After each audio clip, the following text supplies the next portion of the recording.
Live from WTVO Rockford and your home team. Eyewitness News at 5 starts now. It's been an exciting weekend for basketball fans as the All-Star Game festivities unfold in Cleveland. Sports Director Scott Leber has a live preview before tonight's main event. The U.S. continues monitoring the tense situation between Russia and Ukraine, the crippling sanctions that could be enforced if an invasion takes place. Plus, brides from across the state line get some ideas for their big day. The one-stop bridal shop will save couples time when planning their weddings. Good evening, I'm Hannah Zettel. Thanks for joining us tonight. Many of you will be tuning into the NBA All-Star Game tonight to watch Rockford's own Fred VanVleet in action. He'll become the first Rockford man ever to play in an NBA All-Star Game. It's all taking place in Cleveland, Ohio. Scott Leber joins us live from there now. Hi, Scott. Hi, Hannah. We are all so excited to see our local guy in action on this court here tonight. Fred VanVleet's going to be on this very floor, sharing it in the national spotlight with the biggest stars in the game, guys like Giannis, Steph Curry, Joel Embiid, and LeBron. It is going to be something to see. This is a night Fred has dreamed of for a long, long time, and he told me that when he was a kid, the All-Star Game was must-see viewing. Yeah, I watched every All-Star game there was. To this day, I don't think I've missed one. Maybe in my last couple of years as a pro, but for the most part, I've seen everyone, especially as a kid. That was must-see TV. Every, Friday, Saturday, Sunday, I'm tuned in. I'm watching every event. The legends that were partaking back then. And I just remember growing up wanting to get like a pair of the exclusive shoes that the Kobe's would wear. He would have his own, style for the All-Star Game, or LeBron, those guys would have, special shoes that was kind of like was our thing as kids growing up. So tonight, most likely many youngsters will be out there watching the game on the telecast and maybe checking out Fred's shoes to see what he'll be wearing tonight. Hey, Fred is very much looking forward to being teammates with Steph Curry in this game tonight. More on that story coming up a little bit later in sports. For now, Hannah, back to you. All right, thanks, Scott. We'll see you then. Rockford is rooting for VanVleet this weekend. There are tributes to the hometown hero across the city. Urban Equity Properties put up a banner in honor of the NBA All-Star Team member. The company says it wanted to, quote, show appreciation for the accomplishment of a local underdog who many underestimated. You can check out the display for yourself at Burnham Lofts on West State Street downtown. We're learning more about a weekend stabbing that happened in Cherry Valley. Around 5:30 last night, officers were called to an apartment on Cherry Vale North Boulevard, that's off Bell School Road. Police found one victim with a stab wound. They'd been cut in the leg and are doing okay now. A few hours later, police tracked down the suspect. Investigators say it was an isolated incident with no threat to the public. Cherry Valley PD and the Winnebago County Sheriff's Office are investigating.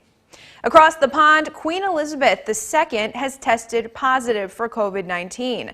The palace says she's experiencing mild cold-like symptoms, but expects to continue light duties over the coming week. The Queen reportedly had direct contact with Prince Charles the week he had COVID. His wife, Camilla, the Duchess of Cornwall, has also tested positive. The Queen is fully vaccinated and boosted. As Ukraine and Russia teeter on the brink of war, U.S. officials are making a final plea for Russian President Vladimir Putin not to stand down and not invade Ukraine. D.C.'s Raquel Martin has the latest on the escalating situation as she keeps you connected to the nation's capital. Right now, all eyes are on the situation escalating at the border of Ukraine and Russia. According to U.S. intelligence officials, an invasion could happen any day now. And today, Vice President Kamala Harris said the implications could not only be huge for the region, but the world. We're talking about the potential for war in Europe. Vice President Kamala Harris says the U.S. is still holding out for a diplomatic solution to stop Russian President Vladimir Putin from invading Ukraine. That is where we want it to end. Before leaving Germany, Harris said the U.S. and NATO allies want to continue negotiations. President Biden has made very clear that he's prepared to meet President Putin at any time, in any format, if that can help prevent a war. On CBS's Face the Nation, Secretary of State Antony Blinken said even in the face of provocations and false flag operations from Russia, it's not too late to strike a deal. But we're prepared either way, and we're prepared with a response that will have massive consequences for Russia. Blinken also defended the U.S.'s decision to wait to apply sanctions, even after the Ukrainian president urged the U.S. to act now. We don't want to pull the trigger until we have to, because we lose the deterrent effect. With more than 150,000 Russian troops gathered along the Ukrainian border, President Biden says he's convinced President Putin has decided to strike. We have reason to believe that. But Sunday, the Russian ambassador to the U.S. denied the accusation. There is no innovation and there is no such plans. While he insists Russia's goals are peaceful, U.S. intelligence officials estimate an invasion could happen at any time. Defense Secretary Lloyd Austin also saying he does not believe that Russian President Vladimir Putin is bluffing about an invasion. In preparation, he says more U.S. forces have been deployed to neighboring NATO countries. We're now in Washington. Raquel Martin, back to you. A lot of people got down on one knee to pop the question over the holidays. Now that spring's coming up, engaged couples are planning their big day. Francesco's in Rockford hosted a bridal expo this afternoon. More than 30 wedding vendors were there, featuring venues, hair and makeup, DJs and flowers. There were even models wearing wedding gowns for brides to see how they would look at their ceremony. The one-stop shop is meant to take some stress off brides and grooms as they plan their special day. You can compare prices, compare and see, meet the people, see if you like them before making a trip all the way down to their location. So sometimes it's nice to just be in one area instead of having to travel all the way downtown, all the way uptown just to meet people. One lucky couple won $1,000 towards their reception. Francesco's has hosted the Bridal Expo every year over the last decade. Some of the state line's youngest competitive bowlers spent the afternoon at Don Carter Lanes for the Illinois State Scholarship Bowling Tour. Athletes of all ages played their best, hoping to take home some college money. Nicole Delgado was at the tournament. Nicole, organizers are happy to see kids taking up the sport. Well, Hannah, there were 119 bowlers competing today. Organizers tell me it's helping students with college, and one of their greatest things is to give back to all of their athletes. It was a fun day, definitely, and making junior gold was a huge accomplishment out of the day. Lindsay Dunn has been bowling for over a year. She's a multi-sport athlete, but says out of all the activities she does, bowling is the most fun and can pay to play. Just bowling and having fun with it. Even if you don't get scholarship that day, it's okay, next time you'll get it. Just keep focusing on it. Don't focus on the money out of it. Just focus on having fun. And if you have fun and you're just having a good time, you'll get to the money soon. Lindy tells me the bowling community is like one big family. Great event for them to earn money for college. And we've had a lot of kids go on and get scouted by colleges, get scholarships through college for being at the tournament and bowling the tournament. People see how well they can do and sign them. Director of the Illinois State Bowling Scholarship Tour, Patty Mauerman, says she is pleased to see the kids are still interested in bowling. Competitors range from ages 8 up to the early 20s. First place at the tour usually is between $250 and $400 for first place. So we give out quite a bit. We have a lot of money that we factor into it. Lanes were empty for months due to COVID. Lindsay tells me during that time, she has made sure to sharpen up her mental game because bowling is 95% strategy. My advice would be to not give up. Also, that mental game is huge. If you think you can't do it or have negative thoughts about it, it's not gonna happen. You have to stay positive, and if you're positive, it'll be a positive result. The Illinois State Scholarship Tour heads to Addison next month, and then the finals will take place in DeKalb in April 24th. Hannah? Now, your first warned weather forecast from Chief Meteorologist Candace King. Well, temperatures for us once again this afternoon, climbing into the 50s. The second time this month we've been able to reach that 50-degree mark. That all thanks to a gusty southwesterly wind. We had plenty of sunshine, but we're starting to see a little more cloud cover build in. A live look with our Mercial Skytrack camera here this evening. That cloud cover, something that'll continue to kind of thicken up as we go through the rest of this evening. Might even see a little patchy fog as a cold front nears here later on tonight. tonight. Southwesterly winds coming down from the gusts near 45 miles per hour that we had out there earlier today. And these wind speeds, something that'll continue to kind of drop here as we go through this evening. Actually, our wind direction will shift around to the northeast once we get after midnight. 48 currently in Rockford, 45 in Freeport, Rochelle, 49 this last hour for our weather watcher Ken in Belvedere. Still at 50 this last hour for Jim here on the southwest end of Rockford. Cold front up to the northwest. That's something that'll move in here later on tonight and really become the focus of what could be some kind of messy weather, some icy weather here just in a little over 24 hours. Nothing though for us tonight. Temperatures will drop down on either side of that 30-degree mark. Tomorrow we're up near 40 for the afternoon. Tomorrow not going to be the nicest of days because one, the cloud cover will increase as we go through the afternoon. We'll start to notice a little bit of drizzle that'll begin to form. Temperatures will rise into the upper 30s, low 40s. As we get after about 4 or 5 o'clock tomorrow evening, we'll start to see some light rain showers begin to work in. But remember that cold front that comes through tonight. That is really going to be the focus and kind of the dividing line, and where we see mostly rain or a little bit of maybe rain, some freezing rain to mostly all freezing rain once we get into tomorrow evening. Nothing that looks at this point to be too significantly heavy, but enough to possibly cause some issues there late tomorrow night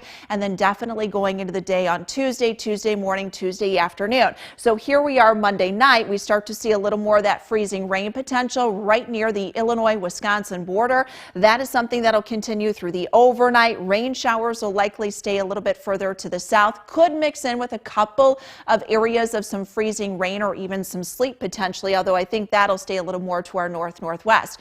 Tuesday, kind of the time that we're watching here because our temperatures will fall closer to that freezing mark for most of us. Rockford, I think we stay a little above freezing, so you're talking areas north of Highway 20 and then northwest. So lining up from about Janesville to Freeport down to Savannah, you've got a better potential of maybe picking up on a tenth or so of ice accumulation between Monday night and then throughout the day on Tuesday. So Tuesday could be a very slick day, especially with some of that light freezing rain coming down. Notice that is something that kind of continues here as we go throughout the afternoon. We'll have some rain showers down to the south. We do dry out here as we head in towards Tuesday night and Wednesday. So what's going on? Well, behind that front, we've got a northeasterly wind, brings us cold air at the surface. Up above, you've got a southwest wind. So that difference in temperature from here at the surface to up above, something that is going to allow for that kind of mixed precipitation to take place. Temperatures tomorrow, low 40s. We drop into the 30s there on Tuesday. Hannah, we're in the 20s, and we stay cool here through the rest of the week.